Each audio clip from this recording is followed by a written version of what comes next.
Work. This is where we get to put that belief into action, because without work, nothing happens. But what's the work that matters here? Is it shuffling papers? Is it organizing your leads? Is it reading an agent guide? What is going to move the needle here? What moves the needle here is dialing and setting appointments. What moves the needle here is sitting in front of families. What moves the needle here is helping your new agent write their first piece of business or help them sign up for conference. We call it massive action with constant correction. Now, I don't have any cute little anecdotes or stories for this Cornerstone, but I do have some math equations and some numbers. Start with my favorite, 250, 15, 5. We teach to make 250 dials, to set 15 appointments, to write 5 pieces of business, which averages out to about $5,000 in premium. Do that every week. Be excellent in the ordinary. But what if I don't set 15 appointments in my 250 dials? What then? We dial until. And we don't do it just once, we do it over and over and over again until we develop a muscle memory and we can pick up the phone without having to look at a phone script, or we've sat with enough families to grow our close ratio from a 50% to an 80%. You see, every problem is solved here with more appointments. My business coach, Tom Chisholm, says, the answer to your every problem is found in the next home.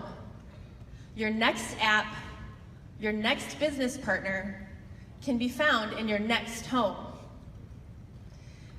We have a next mentality here. It's our motto that keeps us going. So when you can break your work down into those numbers, you can develop a roadmap for your success. Well, if it's that easy or simple, then why doesn't everybody do it? Everybody doesn't do it because the real work involved here is not the muscle that it takes to pick up the phone.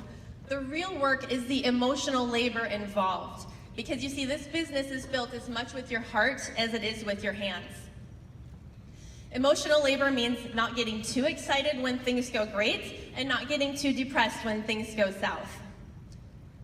It means having the courage to stand when everything around you seems like it's falling apart. Emotional labor means giving your best energy to the right people. This business can be an emotional roller coaster. It's your choice not to ride on it. That's the real work here. You see, we only control 2 things here, our activity and our attitude. We call it working through. You can work through the rejection you encounter on the phones. You can work through the no's in the home. You can work through the no-shows and the no-sales and the porches and the one-legs. You can work through your learning curve if you're willing to be bad at this for a minute until you get good at this. You can work through when your top agent quits or goes MIA. You can work through a tough time with your spouse. You can work through a personal setback or an illness. You can work through the lean months and you can work through the fat months. You can work through the slumps and you can work through the surplus. But work until you achieve that next promotion. Work until you earn that next trip. Work until, because everything that you want here is going to take work.